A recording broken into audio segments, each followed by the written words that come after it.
skani duona. Matėm. Skani, tikrai, va, atvažiuokit paragauti. O dar ką nors norit pasakyti, kaip Nu, trečios vietos? ačiū labai, kad pastebėjot. Pamatėt. Kad įvertinot. Ačiū. Na, prašom, aš čia prisipašiau. Klausykit. Na kągi, kulminacija. Tai yra dvi vietovės, dvi gražios Lietuvos vietovės. Ir vienoje, ir kitoje esu buvęs.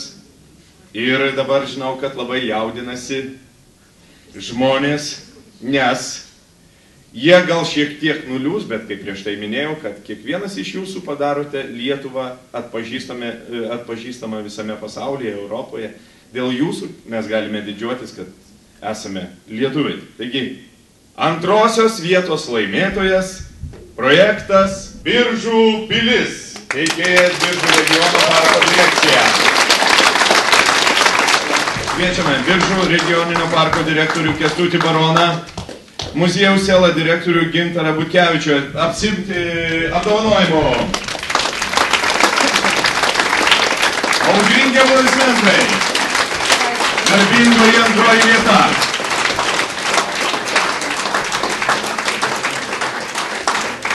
Dėmesio. Prašome.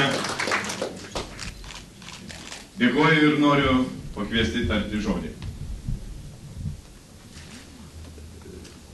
Borisas Dauguvietis, mūsų kraštietis, režisierius, dramaturgas, yra pasakęs, kad Biržai yra antras miestas po Romos. Ir antras tik todėl, kad Biržuose negyvena popiežius. Pagal jūsų vertinimą mes esam antras, nežinau, po Anykščių turbūt, ar kas čia bus pirminis. Neišduokit. Tai noriu tiesiog papeliuoti šiek tiek jūsų sąžinės. Jeigu šitoje salėje yra žmonių dar nebuvusių Biržuose, tai jums turėtų būti gėda kažkiek. Mes iš tikrųjų labai laukiam, labai džiaugiamės už įvertinimą. Na ir ką, tikėkimės, kad tie, kurie nėra buvę, turi galimybę pasitaisyti. Ačiū Jums, sveikiname. Ir be įspėjimas, atsargiai su biržiečių alumi. Ir antras įspėjimas, tokiam kultūrininkui kaip man turėtų būti lentelė. Taip, aš dvaro rūmus radau, bet ilgai ieškojau pilies. Nes pilis man atrodė kaip Gedimino pilis. Taip ir paskui man biržiečių klausiu, kur ta pilis?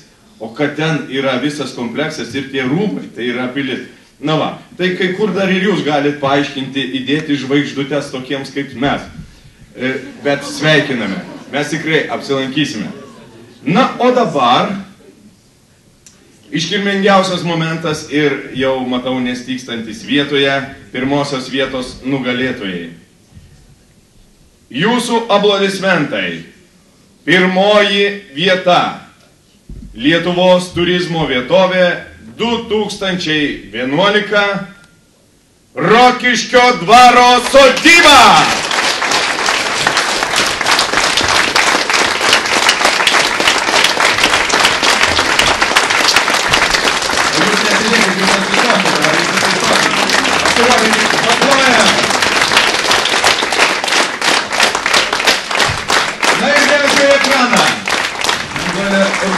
Rokiškio turizmo informacijos centro direktorė. Ingrida Stašienė, Rokiškio turizmo informacijos centro vadybininkė turizmui. Petras Blaževičius, Rokiškio rajono savivaldybės kultūros turizmo ir ryšių su užsienio šalimis vedėja. Marytė Miliauskienė, Rokiškio krašto muziejaus Rokiškio dvaro rūmų sodybos direktorius pavaduotoja. Aplodismentai daug aukštesni ir nauja tradicija. Visi atsistojam, tai yra mūsų nugalėtas. Ir plojam į tą patį ritmą, plojam.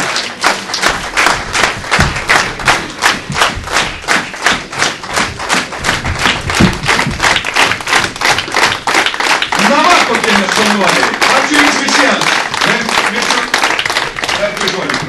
Aš kaip kolega negėdinsiu tų, kurie nebuvo Rokiškyje, nes šiandien turizmo Oskarų teikimas ir aš manau, kad aš turiu dėkoti.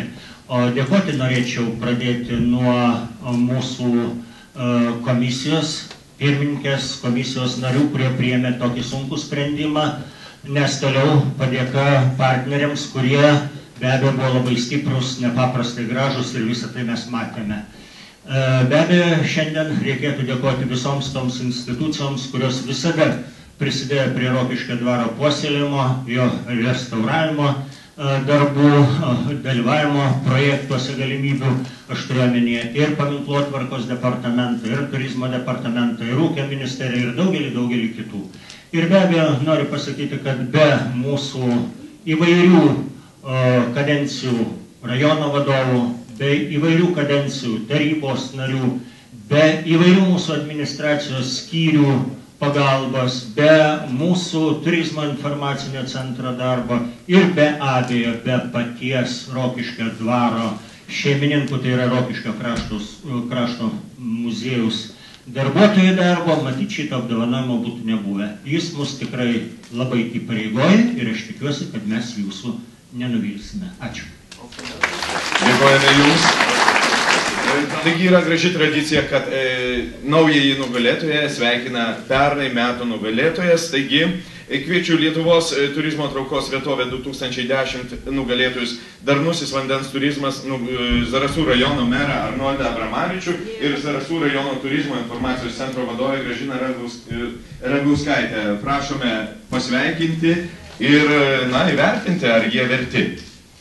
Sveiki, kolegos, bičiuliai, draugai, čia jaučiuosi kaip namie, man čia gera, nes iš tikrųjų šiame konkurse zarasiškiai dalyvauna 4 jau metus ir daug dievė, kad šitas konkursas turėtų dar parako ir turėtumėm parako mes.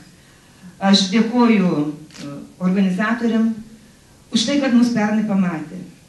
Mus pamatė pernai, šiemet pamatė kitus.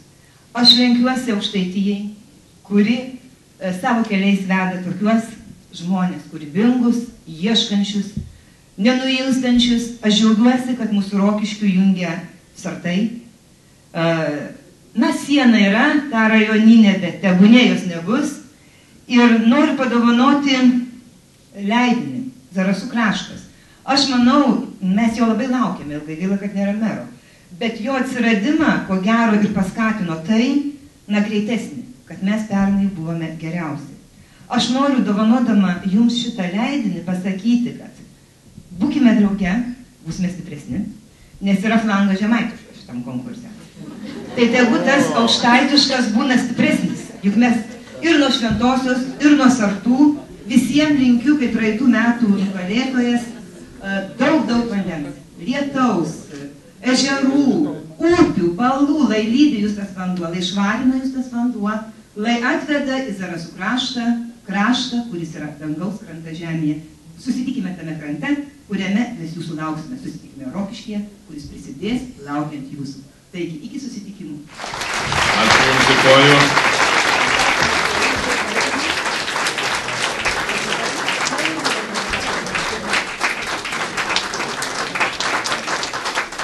O aš kaip neutralus, nežinantis jokių plangų vedėjas, noriu padėkoti garbiai komisijai, kuri taip pat buvo objektyvi ir atsilaikė nuo žemaitiškų, aukštaitiškų, suvalkietiškų, dzūkiškų įtakų ir žiūrėjo tai, kas yra verta ir vertingiausia. Noriu, kad jūs padėkotumėt aplodismentais Daivai Tankūnaitei, Lietuvos turizmo informacijos centro asociacijos prezidentai.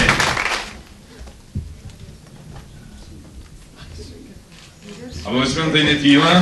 Kviečiame daktarą Aidą Mačerinskienę, Vilniaus universiteto docentę.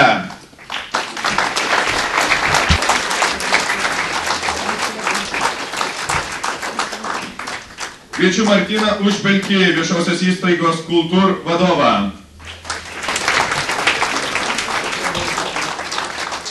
Taip pat Gintautą Indriūną, patyrusi turizmo ekspertą. Mes perduosime padėką. Kągi, mėlieji, mūsų konferencija baigta.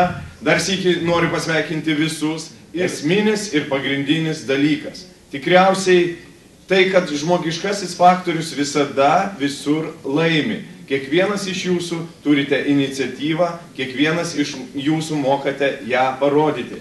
Taigi visiems linkiu sėkmės.